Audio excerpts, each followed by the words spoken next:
شهر رمضان الذي أنزل فيه القرآن هدى للناس وبينات من الهدى والفرقان فمن شهد منكم الشهر فليصم ومن كان مريضا أو على سفر فعدة من أيام أخرى يريد الله بكم اليسر ولا يريد بكم العسر ولتكملوا العدة ولتكبروا الله على ما هداكم ولعلكم تشكرون۔ سورہ البقرہ 185 نمبر آیت اس کی۔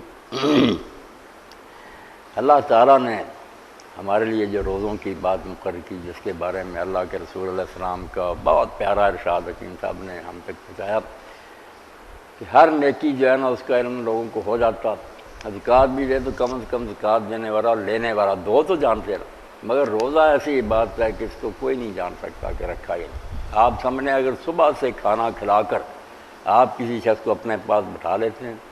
اور مغرب تک اس کو ادھر ادھر نہیں جانے دیتے، مگر وہ نہیں نیت کرتا کہ میں نے اللہ کا حکم سمجھ کے کھانا پینا چھوڑا، تو روزہ نہیں ہوتا۔ اس نے اپنے دل میں یہ بات نہیں طے کی، بٹھایا ہوا آپ نے، ٹھیک ہے، نہیں کھانے پینے دیا، مگر روزہ نہیں ہوتا۔ روزہ اسی وقت ہوگا جب وہ یہ کہے گا کہ میں نے یہ سب کچھ جو ہے نا اپنے اللہ کو خوش کرنے کے لیے اور اس کو راضی کرنے کے لیے چھوڑا، ورنہ آپ نہ کھانے پینے دیں، باندھ کر رکھیں، کچھ نہیں، وہ فاقہ ہے، روزہ نہیں۔ اللہ کے رسول علیہ السلام نے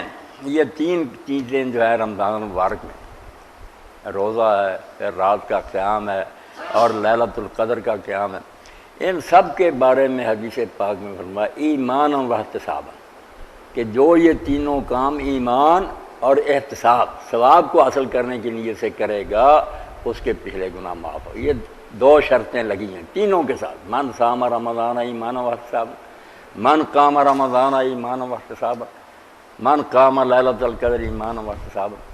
عام طور پر جو حدیث کے اشارے ہیں وہ یہی کہتے رہے کہ ایمان سے مراد ہے کہ اس کا عقیدہ ٹھیک، اور احتساب سے یہ مراد لیتے رہے کہ وہ ثواب کے لیے کام کرے۔ اللہ تعالیٰ رحمت کرے حضرت مولانا شبیر احمد عثمانی رحمۃ اللہ، بڑے حکیم تھے، ان کا حاشیہ بھی جو نا حکمت سے بھرا ہوا، آپ ساری تفسیریں بڑے یقین جانیں، جہاں آپ سمجھیں نا کہ یہ سوال ذہن میں کھٹتا ہے پھر اس حاشیہ کو پڑھیں، اللہ کے فضل سے وہ ایک آدھ لفظ میں حل کر دیں۔ بہت دانات تھے، حکمت تھی ان کے اندر، تو انہوں نے جو بخاری شریف پر لیکچر دیا نا عمالی، وہ اب 2 جلدیں اس کی شائع ہوئے ہیں، کاش کے ساری شائع ہو جاتی۔ وہ اس کا نام رکھا انہوں نے فضل الباری، جنہوں نے شائع کی نا فضل الباری اس کا نام رکھا۔ جس نے وہ بیٹا شرح دیکھی ہے نا، لوگ مان گئے کہ یار پچھلے 2 مرضی لکھتے رہے، مگر اس شخص کے فہم تک کوئی نہیں پہنچا، جو اس نے سمجھا نا اللہ کی تو سمجھ گیا۔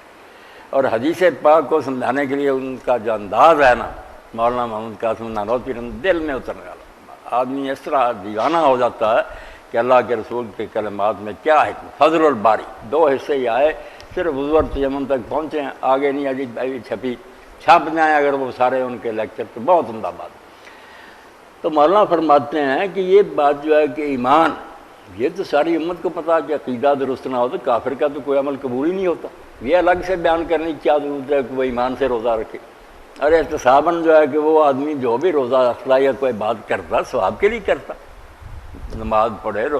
تو یہ 2 شرطیں جو بیان ہوئی ہیں کہ روزہ، رات کا قیام اور لیلۃ القدر کا قیام، یہ ایمان اور احتساب سے کرے، تو وہ کہتے ہیں اس سے مراد وہ عام ایمان نہیں کہ عقیدہ درست ہو تو ہونا ہی چاہیے، اس کے بغیر تو کوئی شے نہیں، اور احتساب سے مراد بھی ثواب کمانے کی بات نہیں، صرف وہ کہتے ہیں کہ بعض کام جو ہے آدمی ان کو پھر عادتاً کرنے لگتا ہے، مسلمان ہوتا عادت پڑ جاتی ہے کہ نماز کا وقت آیا، اٹھا نماز پڑھنے کے لیے آ گیا، ذہن میں وہ حکم نہیں اس وقت آتی۔ دوائی ڈاکٹر نے بتائی، آپ پہلے تو سمجھے ڈاکٹر صاحب نے بتایا کھائیں، مگر پھر عادت ہو گئی، پھر نہیں ذہن میں آتا کہ ڈاکٹر صاحب نے کہا، یعنی تو جب نیکی بھی عادت بن جاتی ہے نا، ثواب اس کا بھی ملتا ہے، مگر وہ نہیں ملتا جو ایمان اور احتساب کے ساتھ، کہ جب اٹھیں اس وقت اپنے دل میں اللہ تعالیٰ کے حکم کو تازہ کریں کہ اللہ کہتا ہے روزہ رکھو، اور یہ سمجھ کر اٹھے کہ میرا مالک اس وقت مجھے حکم، وہ ایسے آئیں ذہن میں، رسول اللہ کی حدیثیں آئیں، ان کو سچا مانیں، اور اس وقت وہ ثواب کی نیت سے اٹھے، عام ثواب کی نہیں، اس وقت ذہن میں لائے۔ جیسے ابی رحمۃ اللہ نے لکھا کہ اللہ کے ایک ولی جو تھے وہ وضو کے لیے جب اٹھتے نا تو یہ آیت پڑھتے، یا ایھا الذین آمنوا اذا قمتم الی الصلاۃ فاغسلوا، اے ایمان والو جب نماز کے لیے اٹھو تو ہاتھ دھو، یہ عید دہراتی کہ حکم مل رہا ہے، وہ نہیں کہ عادت پڑ گئی ہم وضو کے اٹھ کھڑے، نہیں، عید دہرانی اور ساتھ کہنا نام یا رب، نام یا رب، ہاں میرے رب میں حاضر ہوں، تو نے حکم دیا، پھر مزہ ہی اور آتا۔ تو کو لیے یہ ساری باتیں جو ہیں سید سلیمان ندوی رحمۃ اللہ علیہ نے بھی جب لکھی نا سیرت النبی، تو یہ نماز کے بارے میں یہ نقطہ عجیب ہی ہے کہ آپ کھڑے ہوں اس وقت کہیں کہ اللہ تعالیٰ حکم دیتا کہ قوموا للہ قانتین، اللہ کے سامنے فرمان بردار ہو کر کھڑے ہو، یہ یاد کر کے کھڑے ہوں گے نا پھر بات اور ہو جائے گی۔ یا پڑھنے کا وقت آیا فقرؤوا ما تیسر من القرآن، آسانی سے جو قرآن پڑھ سکتے ہو پڑھو، رکوع کا ورکعوا مع الراکعین، سجدہ واسجد للہ وقت، ساری آیتیں سید صاحب نے سلیمان ندوی نے دے دی کہ جو جو کام کرتا جاتا حکم ذہن میں دہراتا ہے، رسم کے طور پر عادت نہیں پڑی ہوئی، حکم مل رہا تازہ بھی، اور میں اس کی تعمیر کر رہا ہوں۔